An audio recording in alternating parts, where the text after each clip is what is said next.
Good morning. सो आज मैं आपको बताने वाली हूँ प्लेटो और अरस्तु के बारे में। ठीक है, हम लोग थोड़ा सा इसको लॉजिकली पढ़ेंगे। ठीक है, लॉजिकली पढ़ेंगे, फनी वे में भी पढ़ेंगे, बट आपके कॉन्सेप्ट भी क्लियर होंगे, प्लस में आपका टाइम वेस्ट भी नहीं होगा। ठीक है, क्योंकि मैंने अभी यूट्यूब पे वीडियोस देखी, एक एक घंटे की वीडियोस हैं। ठीक है, तो इतना तो हम लोग मतलब एक एक घंटे में भी उसका सिर्फ एक चीज़ ही चल रही है, मतलब पूरा जीवन में उनका 3-3 4-4 वीडियोस में बन रहा है। ठीक है, तो हम लोग थोड़ा सा कंपेरेटिव फॉर्म में बनाएंगे, जिससे आप लोगों के बीच में कन्फ्यूज़न नहीं होगा। ठीक है, तो शुरुआत करते हैं विदाउट वेस्टिंग टाइम।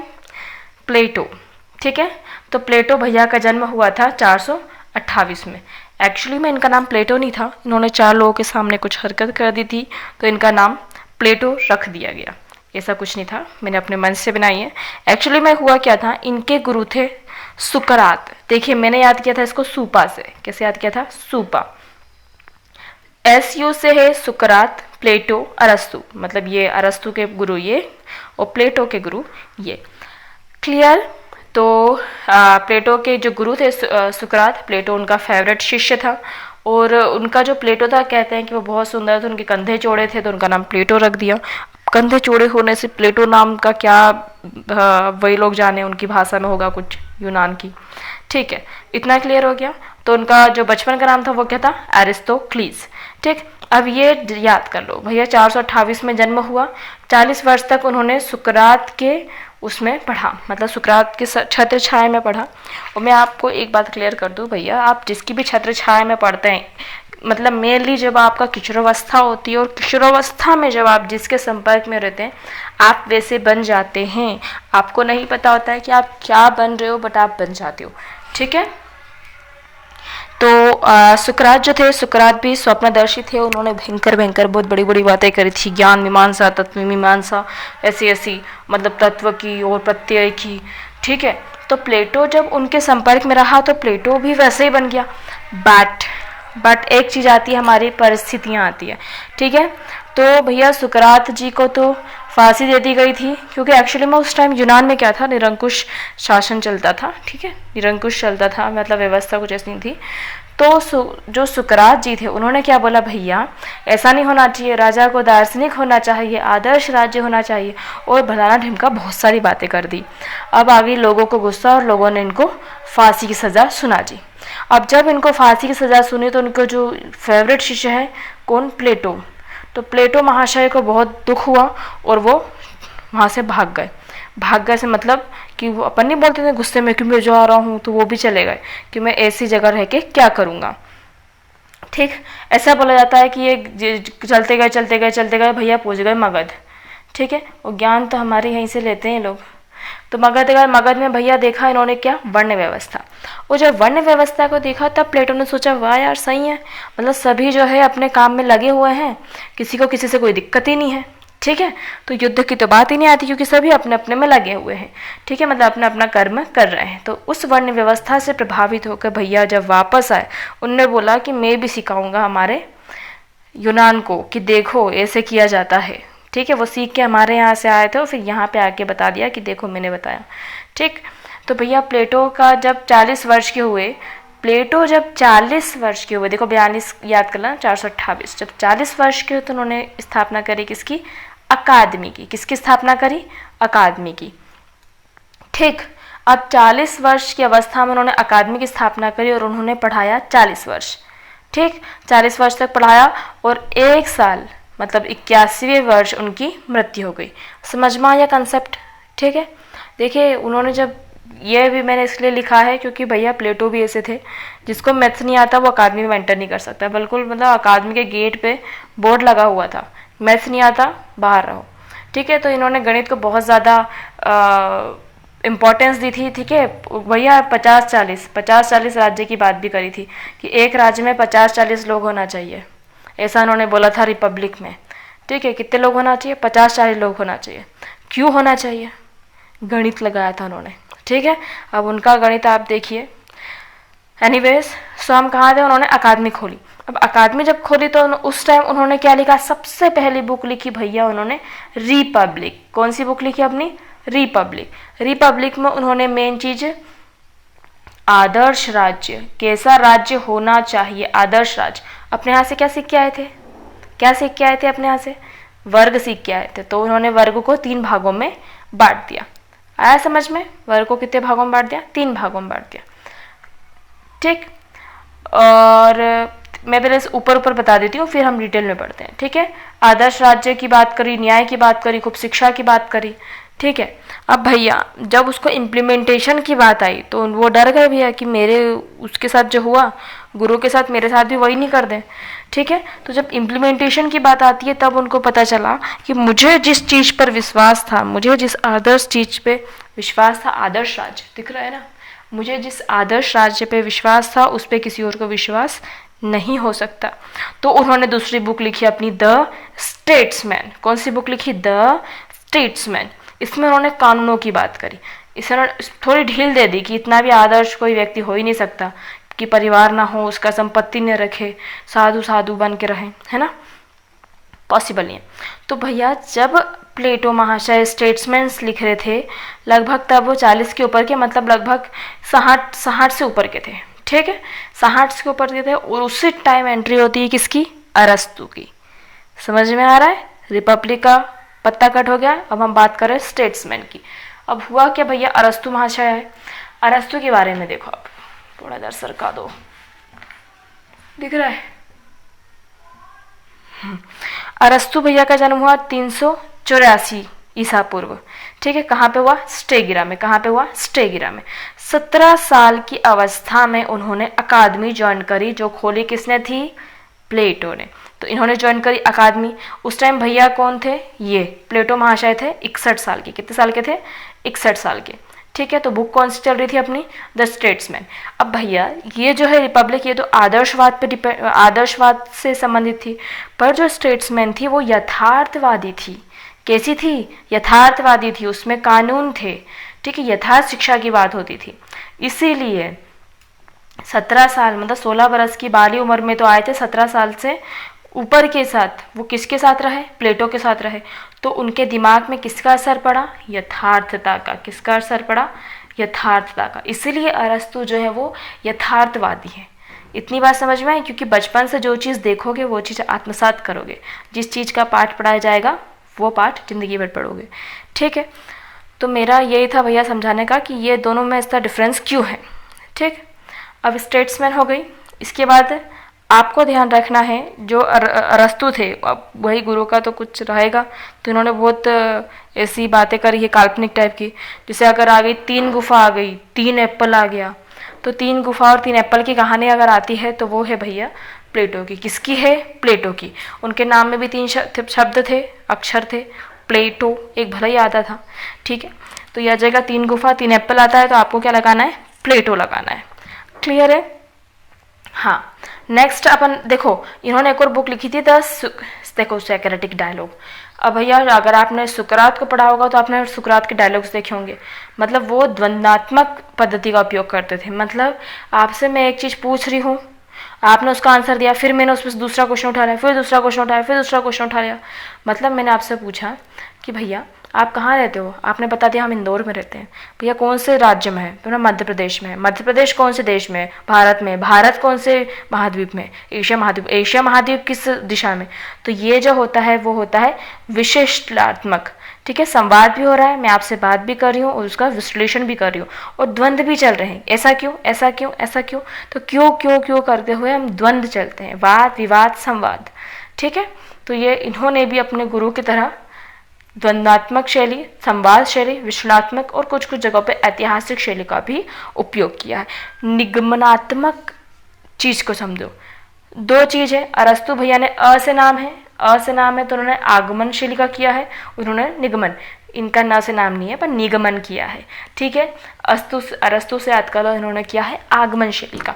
आगमन शैली का मतलब होता है भैया आ और ये ओ आ रहा है, तो उदाहरण से हम जाएंगे तथ्य की ओर, उदाहरण से हम जाएंगे तथ्य की ओर। ठीक है, उदाहरण से हम जाएंगे तथ्य की ओर कि भाई नींबू होता है खट्टा। खट्टा क्यों होता है, क्योंकि उसमें एसिड होता है। यह हो गया तथ्य। उदाहरण क्या है, नींबू खट्टा लगा। ठीक है, तो उदाहरण से हम तथ्य की ओर जाएंगे, दैट इज दी आगमन विधि। और जब हम तथ्य से उदाहरण क्यों जाते हैं, दैट इज द निगमन विधि। ये किसने बताई भैया, प्लेटो ने बताई। That much is clear to all. देखो जो अरस्तु है उन्होंने भी द्वंद्वात्मक शैली का, संवाद शैली का, विश्लेषणात्मक शैली का उपयोग किया, ऐतिहासिक का नहीं किया है। और निगमन की जगह किसका किया है, आगमन का किया है। प्लस इन्होंने एक और विधि का उपयोग किया है, वो कहाँ लिखी है, मैंने लिखा था कहीं पे यार, अवीक्षात्मक, दिख रहा है क्या, नहीं दिखेगा ये, अवीक्षात्मक विधि का उपयोग किया है। किसका, अरस्तु ने अवीक्षात्मक विधि का उपयोग भी किया है। ठीक है, उसमें एक्सप्लोर करते हैं। एक्चुअली मैं क्या है ना, अरस्तु के जो पिता थे वो डॉक्टर थे, है ना, वैद्य थे। तो वैद्य थे, जब अरस्तु का हम बोलते हैं जूलॉजी का, बायोलॉजी का पिता बोलते हैं, तो मतलब वो क्या कर रहे हैं, चीड़फाड़ कर रहे हैं ना किसी चीज़ की। तो उन्होंने वो चीड़फाड़ को यहाँ पे भी लागू करा, राजनीति में भी। मतलब एक चीज़ पे विश्वास नहीं करेंगे, फाड़ेंगे उसको, उसकी नस नस देखेंगे। ठीक है, तो अरस्तु ने ऐसा किया। आ जाते हैं अपने प्लेटो पे। अब हम प्लेटो को थोड़ा सा पढ़ लेते हैं, फिर हम वापस अरस्तु और प्लेटो का कंपैरिजन करेंगे। ओके, देखो बेटा, अभी मैंने आपको बताया कि इन्होंने क्या लिखी, द रिपब्लिक लिखी। रिपब्लिक में उन्होंने आदर्श राज्य की बात करी है। अब आदर्श राज्य में उन्होंने क्या बोला है भैया, आदर्श राज्य में उन्होंने बोला है, आदर्श राज्य शिक्षा और न्याय की बात करी। आदर्श राज्य में बोला है कि भैया हमारे पास 3 वर्ग होना चाहिए। कितने वर्ग होना चाहिए, 3 वर्ग। कहाँ से सीख के आए, हमारे भारत से। ठीक है, तो उन्होंने बोला वर्ग की बात करी और गुण की बात करी। ये टेबल बना लेना, रट लेना। ठीक है, एक होगा भैया हमारा शासक वर्ग, एक होगा सैनिक वर्ग, एक होगा व्यापारी वर्ग। ठीक है, तो उन्होंने बोला जो शासक होता है उसमें विवेक होना चाहिए। ठीक है, बुद्धि उसकी अच्छी होना चाहिए, नैतिक होना चाहिए। सैनिक की बात करें उसमें साहस होना चाहिए। ठीक है, एक और भाव होना चाहिए, उसका भावावेग, भावना की बात करिए। और व्यापारी की बात करिए संयम, इसमें आता है एक और तृष्णा। क्या आता है, तृष्णा।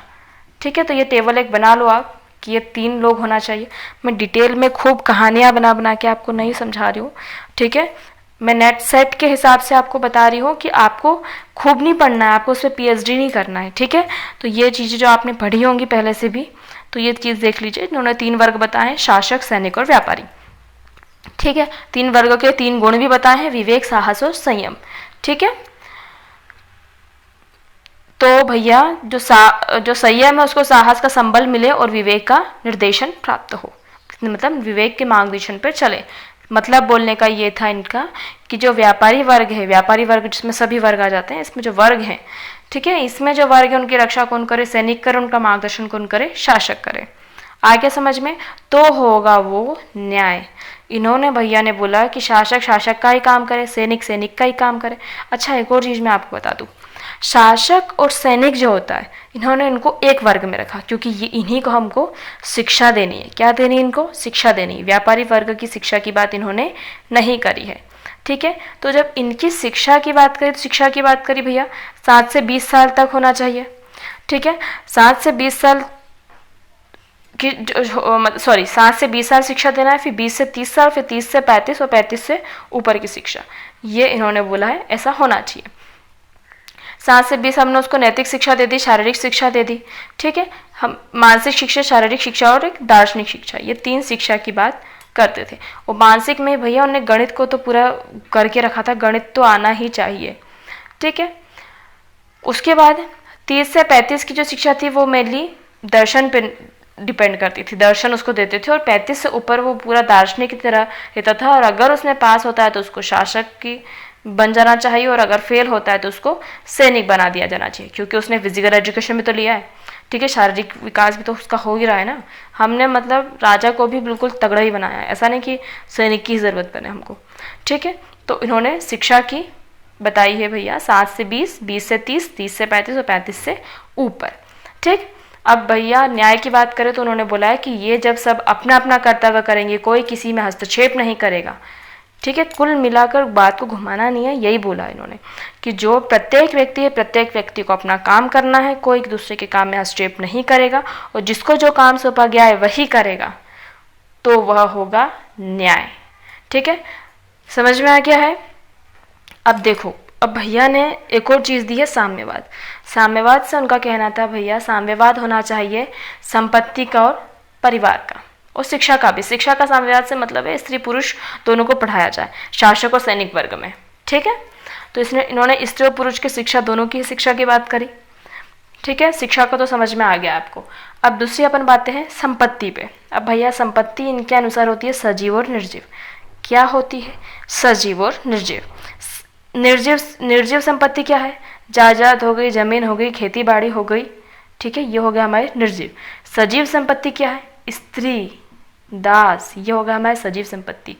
मतलब ये एक दिन स्त्री काम न करें, तुम्हारा तो काम ही नहीं हो, ठीक है, और दास तुम्हारे खेत में जोते नहीं तो तुम तो एक दिन में ही, ठीक है, समझ में आ रहा? तो स्त्री और दास भी एक प्रकार की क्या है? चलित संपत्ति है।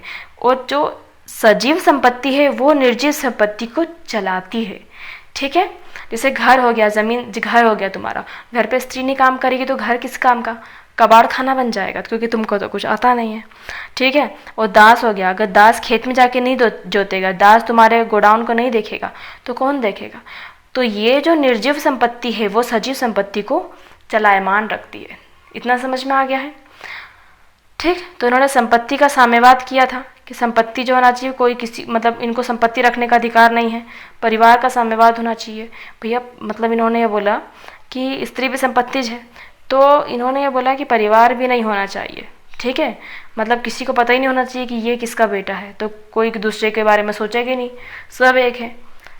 मतलब माता पिता को नहीं पता होना चाहिए किसका पुत्र है, पुत्र को नहीं पता है ये किसके माता पिता है, सब एक ही हो गए हैं, ठीक है। तो ये हो जाएगा हमारा परिवार। और राज्य में कितने लोग होना चाहिए? 50-40 लोग होना चाहिए, ठीक है। तो ये हो गया हमारा साम्यवाद। अब इन्होंने ये अपने कहाँ लिखा था भैया ने? रिपब्लिक में। कब लिखा था? रिपब्लिक में। और जब वो द लॉज लिख रहे थे, मरते समय उनको ज्ञात हुआ कि ऐसा पॉसिबल ही नहीं है कि स्त्री को संपत्ति बना लो, न इसको भी संपत्ति बना लो, दास को भी बना लो, परिवार में साम्यवाद कर दो, पॉसिबल ही नहीं है, ठीक है। तो भैया जब अपने लास्ट दिनों में लिख रहे थे तो उन्होंने जो शिक्षा है उसको पूर्ववत रखा। मतलब शिक्षा जो होता है वो स्त्री पुरुष के लिए समान होना चाहिए, बट जो साम्यवाद है उसको उन्होंने खारिज कर दिया कि मैं अपना जो दिया हुआ ज्ञान वापस लेता हूँ, ऐसा नहीं होना चाहिए। शिक्षा पूर्ववत होना चाहिए, बाकी परिवार और संपत्ति का साम्यवाद नहीं होना चाहिए, ठीक है। आप खुद सोचो, कोई भैया राजा है, राजा को तुमने संपत्ति नहीं दी, कोई उसका परिवार नहीं है, तो वो पागल है, वो क्यों करेगा यार तुम्हारी सेवा, ठीक है। वो सैनिक भी क्यों करेगा? मतलब ज़िंदगी भर तुमने उसको पढ़ा दिया, कुछ भावनाएं होती हैं, ठीक है। तो ये हो जाएगा कि पूर्ववत होना चाहिए, ठीक। नेक्स्ट हम बात कर लेते हैं कि जो अरस्तु है, अरस्तु ने क्या क्या, सॉरी प्लेटो है, प्लेटो ने क्या क्या चीज़ें बताई है, ठीक। पहला उन्होंने बोला है कि जो मतलब राजा की बात करें तो अधिनायकवादी की बात करिए, क्योंकि एक ही व्यक्ति होगा ना, एक ही दार्शनिक राजा होगा ना, तो अधिनायकवाद की बात की, राज्य का सर्वोपरि माना है, ठीक है। कर्तव्य प्रधान है, सब अपने अपने कर्तव्य करो, कोई किसी पर ध्यान नहीं देगा, मतलब कर्तव्य ही करो, मतलब किसी को इच्छा ही नहीं है भैया, ठीक है। अगर भाई सैनिक को व्यापार करना है तो वो नहीं कर सकता, तो वो कर्तव्य प्रधान था। साम्यवाद की बात करी, जिसको उन्होंने बाद में चेंज कर दिया। इन्होंने आदर्शवादिता खूब करी है। शुरू में रिपब्लिक में तो खूब भयंकर आदर्श थे, और बाकी स्टेट्स में आके थोड़े से यथार्थवाद हो गए हैं, ठीक है।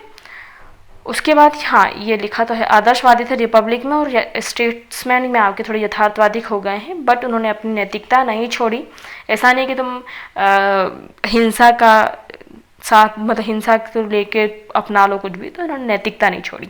दास प्रथा बकायदा रखी है, इस पर कुछ उन्होंने बोला ही नहीं है कि दास प्रथा नहीं होना चाहिए। मतलब दास है, उनका कहना था दास जो है वो संपत्ति है व्यक्ति की, क्योंकि दास का खुद का दिमाग नहीं है, दास जो है वो संपत्ति है, और मतलब वो जो है एक वस्तु के समान है, ठीक है। लोकतंत्र विरोधी, देखिए लोकतंत्र विरोधी थे प्लेटो, क्योंकि उन्होंने किसकी बात करी? अधिनायकवाद की बात करी है, राज्य को सर्वोपरि माना है, ठीक है। और एक है अतिवादी, मतलब ये तो बहुत ज़्यादा अतिवादी हो गए थे कि सब इसको यही करना है तो यही करना है, ठीक है, दूसरा और ये कुछ नहीं कर सकता, तो ये अतिवादी के आ गए हैं, ठीक है। अब हम आते हैं भैया अरस्तु पे, ठीक। देखिए इसके साथ मैं आपको बता दूं प्लेटो के बारे में, जो बारकर महाशय थे, बारकर ने ऐसी बात कर दी, इन्होंने बोल दिया जो रिपब्लिक है, जो रिपब्लिक लिखा है, किसने लिखा है? प्लेटो ने। जो रिपब्लिक लिखा है वो क्या है? शिक्षा पे लिखा गया सर्वश्रेष्ठ ग्रंथ है। तो बारकर ने बहुत बड़ी बात कर दी थी, ठीक है। तो ये आपको पता होना चाहिए, क्योंकि इसमें पूछ लेते हैं कि भैया ऐसा किसने बोला है, ठीक। अपन दूसरा देखते हैं, सेबाइन महाशय को। तो सेबाइन ने भी बहुत बेकार बात कर दी थी, बुरी बात करी थी सेबाइन ने। तो सेबाइन महाशय ने तो ऐसा बोल दिया था कि जो प्लेटो ने शासन बताया है, जो प्लेटो ने जो शासन बताया है उसकी तुलना ऐसी कर दी शासन की तुलना कि जो राजनीति है, जो राजनीति है वो राजनीति भी अराजनीति जैसी प्रतीत होने लग गई है। ठीक है, तो सेबाइन ने जो प्लूटो थे, प्लूटो क्यों बोलती है यार मैं, प्लेटो, सेबाइन जो थे उन्होंने प्लेटो को क्या बोल दिया है, बुरा बोला है कि उन्होंने तो राजनीति को भी अराजनीति बना दिया है। बट सेबाइन ने अरस्तु की बड़ी तारीफ करी है। ठीक है, क्योंकि सेबाइन भी यथार्थवादी होंगे भैया, है ना। तो पर मुझे ये समझ नहीं आता, दूसरे की बुराई करने से पहले उसकी परिस्थितियां देख लेना चाहिए। ठीक है, जो जैसी परिस्थिति होती है उस हिसाब से लिखता है ना कोई व्यक्ति यार। और एक और चीज़ अपने कर लो भैया, जो रिपब्लिक लिखी थी, दिख नहीं रहा था क्या ये, जो रिपब्लिक लिखा था, जो रिपब्लिक था वो क्या था, आदर्शवादी था। और जो स्टेट्समैन था वो था यथार्थवादी। ठीक है, रिपब्लिक में कहीं भी कानून का जिक्र नहीं था, पर स्टेट्समैन में कानून का जिक्र था। ठीक है, तो इतना आप लोगों को थोड़ा बहुत पता होना चाहिए कि वो खुद थोड़े से चेंज हो गए थे। और लॉज में तो उन्होंने थोड़े से लॉज पे जब आए थे तब आदर्शवादी थोड़े हो गए थे। ठीक है, अब हम आ जाते हैं अरस्तु पे। अरस्तु पे मैंने बहुत ज़्यादा वो कर दिया भैया। अब मैंने क्यों लिखा था, क्योंकि आगमन विधि का उपयोग किया इन्होंने। ठीक है, 384 में इनका जन्म हुआ था। कहाँ पे हुआ था, स्टेगिरा में हुआ था। कहाँ हुआ था, स्टेगिरा में हुआ था। ठीक है, 17 साल की अवस्था में इन्होंने अकादमी ज्वाइन कर ली थी, ये भी लिख दिया था भैया अपन ने। ठीक है, 17 साल में अकादमी ज्वाइन करी थी। तो इन्होंने उस टाइम क्या लिख रहे थे, ये प्लेटो महाशय स्टेट्समैन लिख रहे थे, इसलिए ये कौन है, यथार्थवादी, कानून की बात करते हैं, न्याय की बात करते हैं। ठीक है, अब जैसे उन्होंने अकादमी खोली थी वैसे उन्होंने 49 मतलब 50 के होने वाला थे उसके पहले उन्होंने लीसियम खोल ली। ठीक है, तो लीसियम खोली अकादमी में, तब उन्होंने बहुत सारी बुक्स लिखी। फिजिक्स, वो मैथ्स वाले थे, फिजिक्स वाले, मतलब ये वही हैं वाले ग्रुप वाले, पीसीएम वाले। ठीक है, तो इन्होंने फिजिक्स लिखी है, मेटाफिजिक्स लिखी, डी एनिमा लिखी, पोएटिक, अरे भैया ने पोएटिक लिखी। इनकी शादी हुई थी किससे, क्या नाम था यार इनका, हर्मियस की भतीजी थी, भांजी भतीजी कौन थी, पिथियस से। पिथियस से इनकी शादी हुई थी, पिथियस से शादी हुई थी। तो पिथियस की जब मृत्यु हो गई थी तब उन्होंने उन पर कविता लिखी थी और उनको देवतुल्य बता दिया था अरस्तु महाशय ने, जो खुद ही मतलब भैया तुम्हारी जो प्रेयसी है वो देवतुल्य है, और बाकी जो महिलाएं हैं, बाकी जो स्त्री है उसको तुमने नागरिक भी नहीं माना, देख रहे हो, है ना। तो अरस्तु ने ऐसा बोलते हैं भैया कि इन पे गीत लिखा था, किस पे, पिथियस पे। तो लोगों ने इनकी बहुत आलोचना करी, क्योंकि तुमने एक स्त्री को देवता के समान कैसे बोल दिया। ठीक है, और सोचो मतलब इतना होने के बाद भी, मतलब वो भी तो एक स्त्री है, सोचना चाहिए ना बाकी स्त्रियों के बारे में। बट नहीं, इन्होंने भी जो स्त्री है, जो दास है, बच्चे हैं, बूढ़े हैं, उनको नागरिक नहीं माना। समझ में आ गया।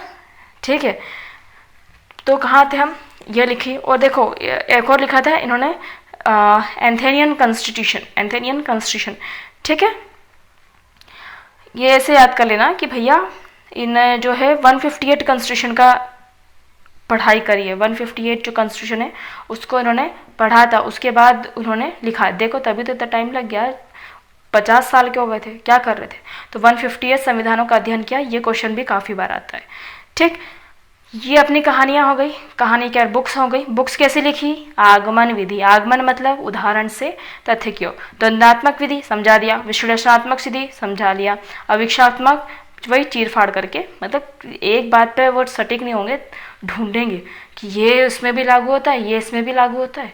ठीक है, जैसे नहीं हम चूहे पे पहले करेंगे, फिर बदक नहीं, चूहे पे करते हैं, कबूतर पे करते हैं, मतलब जो एनिमल्स होते हैं, उसके बाद हम इंसान पे पहुँचते हैं। तो ठीक है, तो पूरा चीर फाड़ करने के बाद ही हम कोई नियम बनाते हैं कि हाँ भाई ये ऐसा है। ठीक है, तो इतना हो गया हमारा। नेक्स्ट हम पढ़ते हैं इनकी आदर्श राज्य। इन्होंने आदर्श राज्य किसको बोला था, और दूसरी इनकी शिक्षा। मैं एक चीज़ बता दूं, ये जो कहाँ था, इन्होंने जो लिखा था पॉलिटिक्स, इन्होंने पॉलिटिक्स, इनकी बुक बहुत फेमस है पॉलिटिक्स। उसमें पॉलिटिक्स में उन्होंने सभी कवर कर दिया है। पॉलिटिक्स जो है 8 भागों में विभाजित है। कितने भागों में है, 8 भागों में विभाजित है। उसमें उन्होंने बहुत सारी चीज़ें बता दी कि आदर्श राज्य कैसा होना चाहिए, शिक्षा कैसे होना चाहिए, क्रांति कैसे होती है, ये हम लोग नेक्स्ट किया, बाद में पढ़ेंगे, ठीक है। इन्होंने न्याय कैसे बताया, फटाफट समझेंगे। इन्होंने न्याय बताया है भैया दो प्रकार से, एक सामान्य न्याय होता है, एक विशेष न्याय होता है। सामान्य न्याय तो ये है कि जिसके साथ बुरा हुआ उसके साथ बुरा नहीं होना चाहिए, वो सामान्य न्याय हो गया। विशेष न्याय का मतलब ये होता है वितरणात्मक न्याय, समान व्यक्ति के साथ समान न्याय होना चाहिए, समान व्यक्ति के साथ समान न्याय। और एक होता है सुधारात्मक। सुधारात्मक का मतलब होता है कि एक व्यक्ति बहुत अमीर है, वो अपनी जुटा सकता है, मतलब जो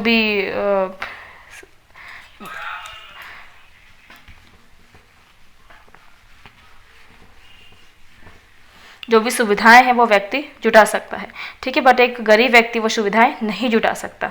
तो इसीलिए उसको हम सुधार के लिए वो अवसर देने पड़ेंगे, उसको बनाना उन्होंने सुधारात्मक न्याय, ठीक है। तो न्याय दो प्रकार के हो गए, सामान्य न्याय, विशेष न्याय। विशेष न्याय में दो प्रकार के हो गए, वितरणात्मक न्याय और एक सुधारात्मक न्याय। क्लियर है इतना। अब हम नेक्स्ट आते हैं इनकी शिक्षा पे। इन्होंने शिक्षा पे ना, इन्होंने परिवार का साम्यवाद की बात नहीं करी थी, ठीक है। शिक्षा की बात करें हम, शिक्षा तो इन्होंने बोला 0 से 7 वर्ष तक बच्चे को परिवार में ही रहना चाहिए। इन्होंने भी राज्य को सर्वोपरि बताया और ये भी बोला कि व्यक्ति से पहले राज्य है। क्या बोला इन्होंने, व्यक्ति से पहले राज्य है, ठीक है। मतलब जो भी हम बोलते हैं, कोई जैसे कोई बच्चे का जन्म होता है, जैसे उसके पहले हाथ या पैर जो भी बन रहा है, बट हम ऐसा बोलते हैं क्या कि उसके हाथ बन गए या उसके पैर बन गए, नहीं बोलते। हम बोल रहे हैं उसको बच्चा ही बोलते हैं ना, पूरा शरीर का हम पहले ही उसका इमेजिन कर लेते हैं कि वो बच्चा है अंदर, है ना। उसी प्रकार क्या होता है, जो परिवार से मिलकर गांव बनता है, गांव से फिर राज्य बनता है, राज्य, ठीक है, कुटुंब बनता है, कुटुंब से फिर राज्य बनता है, ठीक है। तो इन्होंने राज्य की संकल्पना परिवार से पहले करी है, इसलिए इन्होंने बोला जो व्यक्ति से पूर्व राज्य है। 12वीं शिक्षा, तो शिक्षा जो होती है 0 से 7 वर्ष की शिक्षा परिवार में होना चाहिए। बच्चे को संस्कार सिखाए जाने चाहिए, नैतिकता पे बल दिया जाना चाहिए, ठीक है। फिर है भैया 8 से 14 वर्ष की और फिर 14 से 21 वर्ष। इन्होंने ये डिसाइड किया। मेनली ये कर्म प्रधान थे, कर्म प्रधान थे, मतलब जो व्यक्ति जैसा कर्म करता है उसको वो मान लिया जाता था। अगर वो 8 से 14 वर्ष में दूसरा कर्म कर रहा है और उसके बाद में दूसरा कर्म कर रहा है तो उसको उस हिसाब से माना जाता था। मेरे लिए कर्म प्रधान थे, ठीक है। ऐसा नहीं है कि वो व्यक्ति को अगर यहाँ पे सैनिक बन गया तो यहाँ पे राजा नहीं बन सकता, यहाँ पे सैनिक है तो यहाँ पे व्यापारी नहीं बन सकता, जैसा कि उनके गुरु ने किया था, ठीक है। बहुत अतिवादी थे तो इन्होंने निकाला था भैया मध्यम मार्ग। क्या निकाला था इन्होंने, मध्य मार्ग। तो मध्य मार्ग जो व्यक्ति जैसा है भैया, परिवार में भी तुम रहो, संपत्ति भी रखो, ठीक है, दास भी रखो। दास का इन्होंने कुछ बोला नहीं, दास तो रखने की बात करी है क्योंकि दास के बिना तो काम चलता ही नहीं है, ठीक है। नेक्स्ट हम बात करते हैं, इन्होंने संविधान का अवलोकन किया। कितने संविधान पढ़े, 158,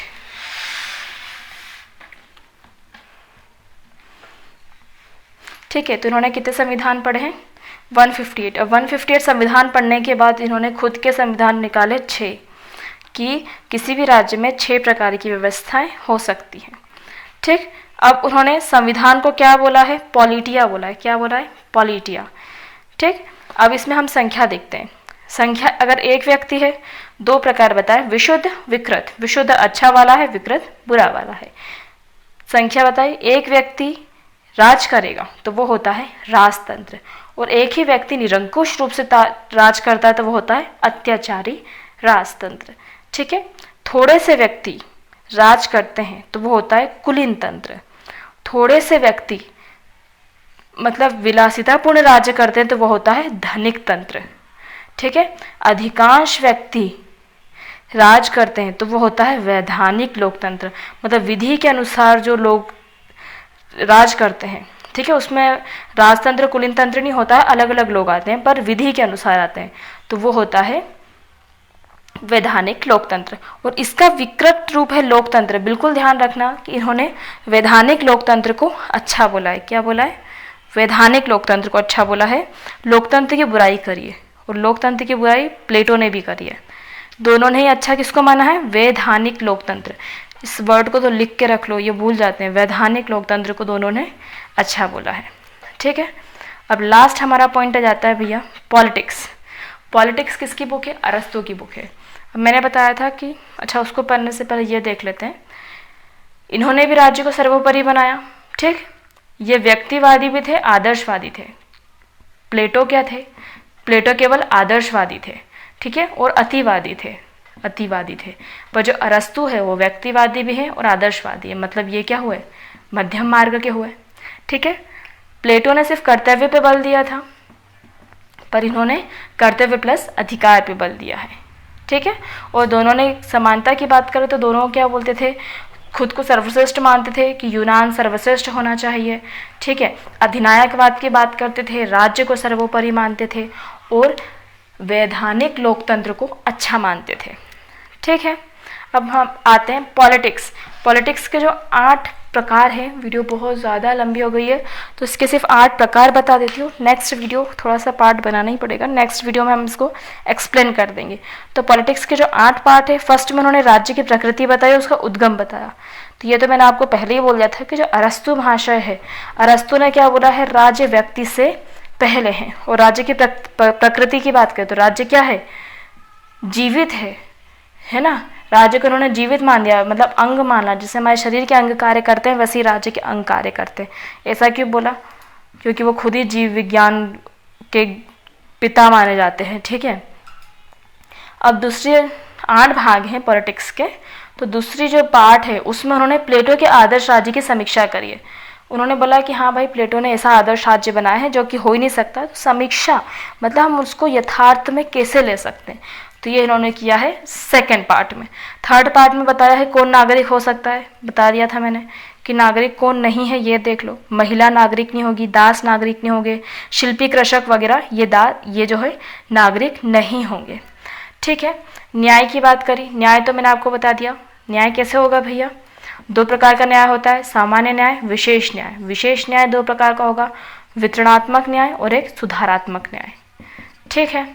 अब शासन प्रणालियों की बात करी, यह अभी 6 शासन प्रणाली आपको बता दी मैंने, ठीक है। अब इन्होंने बताया क्रांति के कारण बताए हैं 5th में। देखो क्रांति जो पंजा होता है ये क्या है, क्रांति, और बंद कर दिया, मतलब 6 में क्या हुआ, क्रांति के उपाय बताए।